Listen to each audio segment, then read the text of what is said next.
Parenting in a pandemic. Whoever thought that that would be a topic, a thing? Do you think that they talked about it during the bubonic plague? I'm pretty sure during the Spanish flu, they were too busy with the whole World War I thing. But we are parenting teenagers in a pandemic. And today we're going to talk about how the heck are we doing this? Being the parent of a teenager at any time in history has been difficult. And I can certainly argue that it has been way more difficult in the 21st century than any other century previously. And I think you would agree with me. Between the constant influx of social media and all of the digital stuff and just how open and just the world is just like, I can't even imagine being a teenager nowadays. I was a teenager in the 80s and I thought that was wild. Oh no, this is so much worse. And just when our kids thought it couldn't get any crazier than it is, boom, pandemic time, yay, coronavirus. So how the heck are we supposed to parent them through this? How do we do this? How do we do this? So I've got 10 ideas here. I don't want to say that they're tips and tricks. I don't want to say that they're action items. Some of them are things you do, some of them are things to keep in mind, but it's a list of 10 things. And hopefully some of these will work for you and will spark something inside of you while you are trapped in your home with your teenager. Now, I should let you know, I am based in New Jersey, and we have been, I think this is day 46. We went inside a little bit before the governor made the order because I am immunocompromised because I have multiple sclerosis. So yeah, we went into our house and closed the door a little bit ahead of everybody else, but it's been over a month in New Jersey anyway. And it's probably gonna go on well into the summer.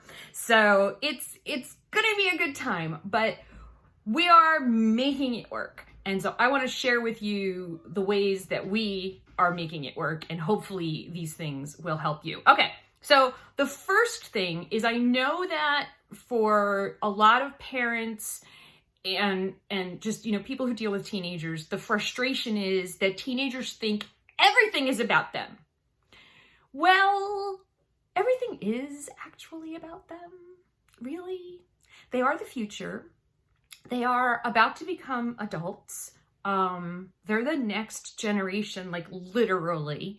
And so it is really about them. So in this case, with the pandemic, we're talking about them going into adulthood. My son is 16 and a half. He's going to be 17 in the fall. Going into adulthood, going into, a voting booth, in a year and a half, in a world that is probably still not really on an even keel because of coronavirus. I mean, this is not something that is just going to go away in a couple of months. We may be able to leave our house at some point, like in July. I mean, I'm hoping that at least they'll open up the parks soon. But this is going to last as they go into adulthood, as they're supposed to be going into, whether it's college or into the workforce or whatever. If they're just supposed to be going into sophomore year of high school, junior year of high school, senior year of high school, this is going on. So it is all about them. And trying to act like it isn't. Remember, being a teenager, being there in your head when you were a teenager, it was all about you, man. It was. So just really put yourself in their place right now and try to see this from their perspective, okay? Number 2, all right, Melissa, my teenager just sleeps all day and or plays video games and is just always on their phone, but they're sleeping a lot. It's called survival instinct and self-preservation. And if you could sleep through this situation, wouldn't you want to? Let's get real. Wouldn't you want to escape to Fantasyland? Come on. You've been binge watching more than usual, right? So,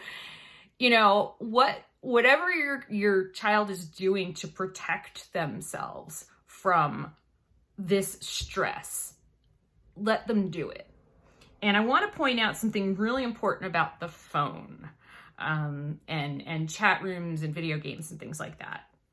One of the things that I learned is that my teenager and teenagers in general are having really deep, meaningful conversations through group chats, particularly group chats, not one-on-one texts with friends, but more of the group texts, and also places like Discord and different online group messaging places.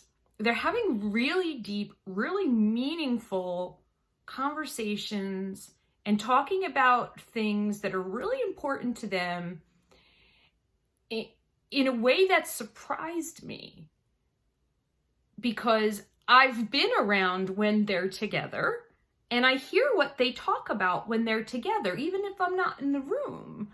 And, it seems like they talk about all this like silly stuff, which is fine. But I just was like, when do they ever talk about, I don't know.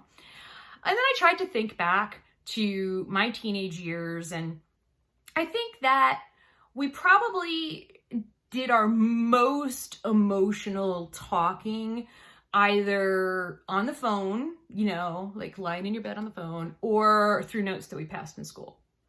We didn't really do a lot of really emotional talking face to face. So just a note that, they're probably in like a chat room or something. And a lot of it is goofy, they're memeing their brains out and they're making up funny stuff. But you know what? They also are talking about things that are really important to them and sharing and getting themselves through this time. So try not to freak out about that.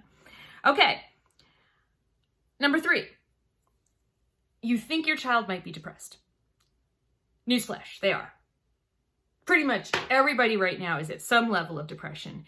Teenagers in general all suffer from some level of depression, and today's teenagers are just at the highest risk for depression. I mean, I don't want to be a downer, but the suicide rates for teenagers are higher than they have ever been in history. And that was before all of this, okay? So my advice to you is that if you have not already, that you should seek out some form of virtual online counseling for your teenager. And insurance usually covers some piece of it or no part of it, but our insurance, it's like we have like the world's highest deductible, so it's just, we're never going to hit that deductible. But my child's mental health has always been a priority in our lives, and so we go without other things so that we have $175 a week, and we've been doing this for years so that our teenager has someone to talk to that isn't, us.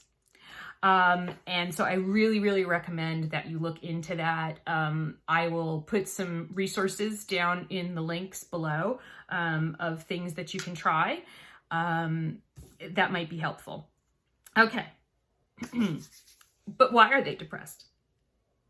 They have no idea what their future looks like. Look, they weren't sure before what their future looked like, but now, do you know what your future looks like? I don't even know what next month looks like. I don't know what like next week, I don't know what the weekend looks like every day, right? It's like it's a new rule. It's a different thing. It's a different number. Can you imagine that you're supposed to be having this most you're a teenager, right? It's the times of your life and this happens? Yeah. They need somebody to talk to who is not you. Okay. Here's a tip.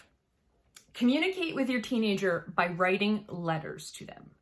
Do not write emails. Do not send texts. Those are cool too, but I'm talking about actually handwriting a letter, slipping it under the door.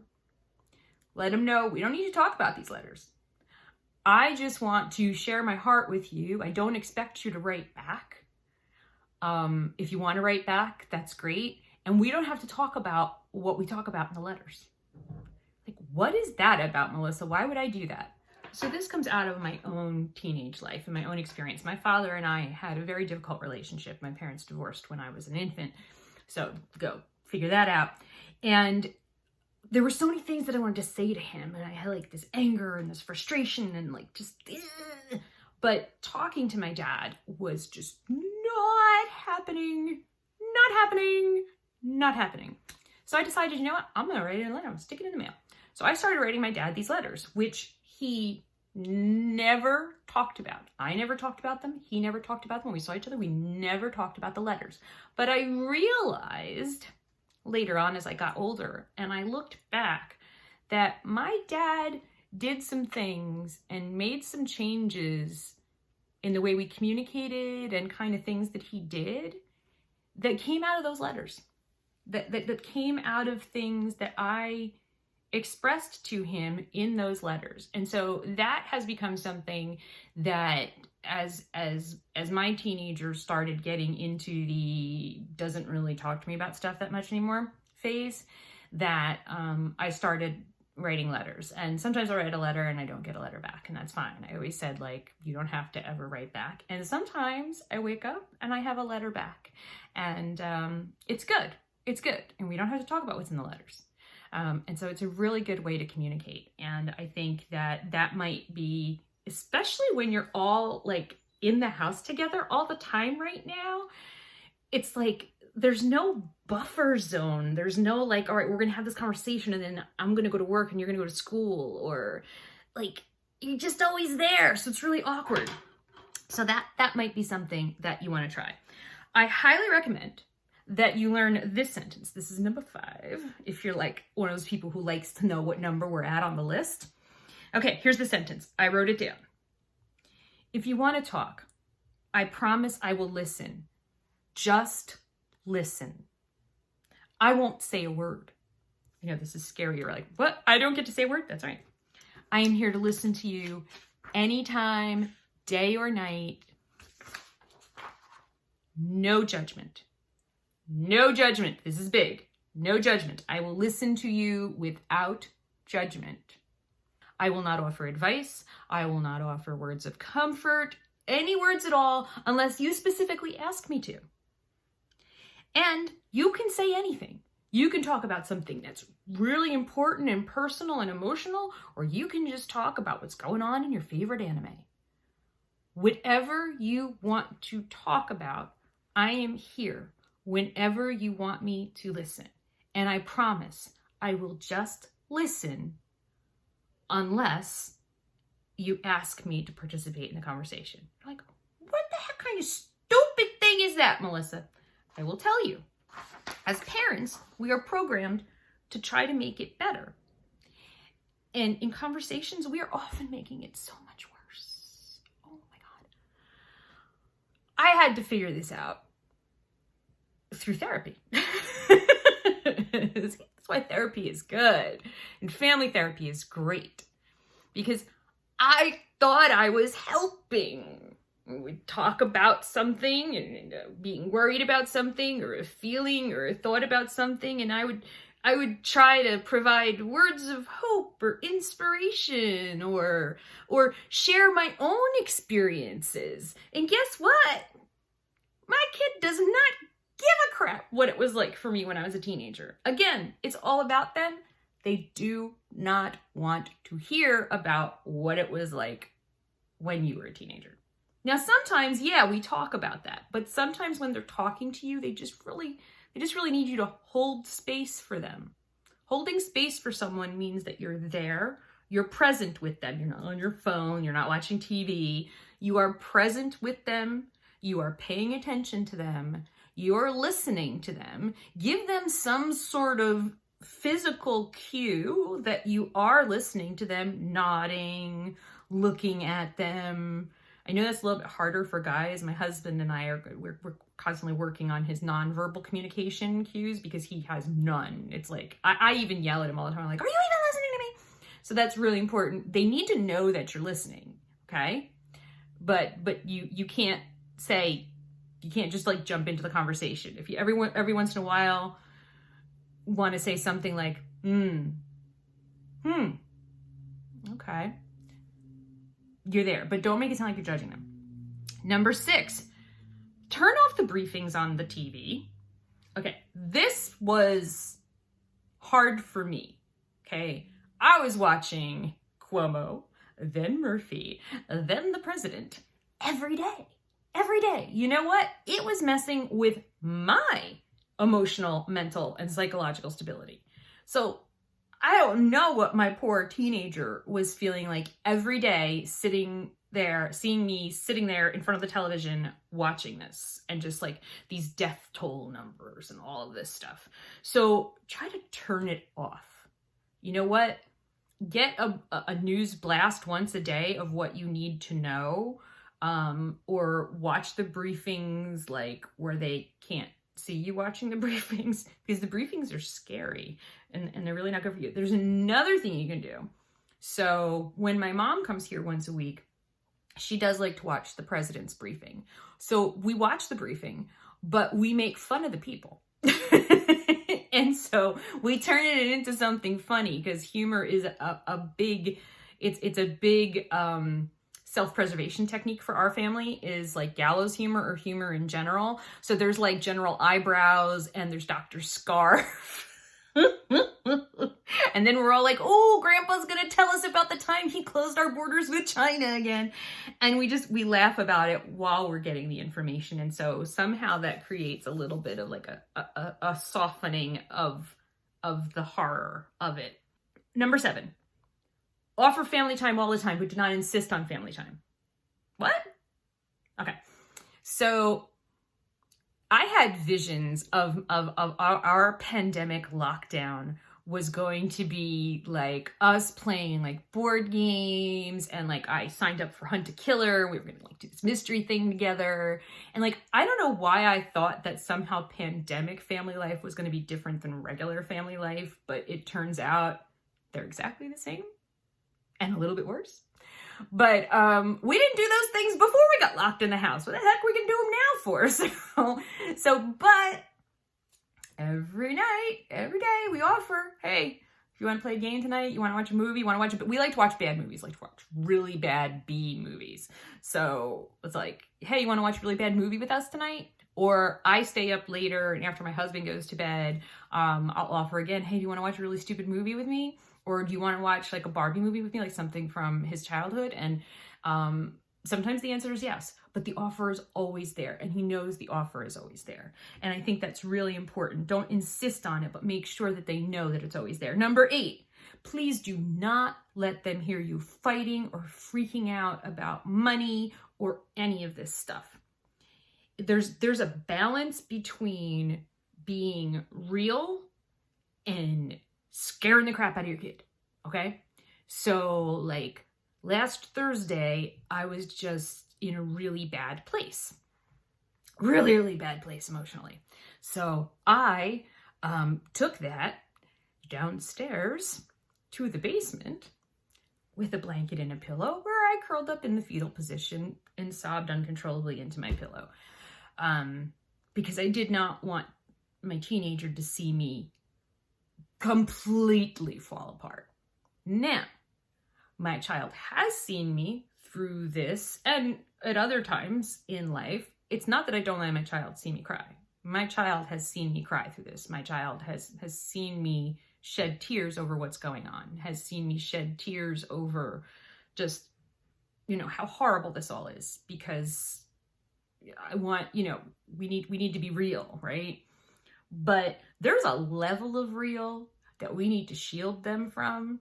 And the losing your crap over how the heck are we going to pay the mortgage next month? And I can't believe you bought those expensive potatoes when we don't know how we're going to pay the mortgage next month, or whatever the heck it is you're fighting about.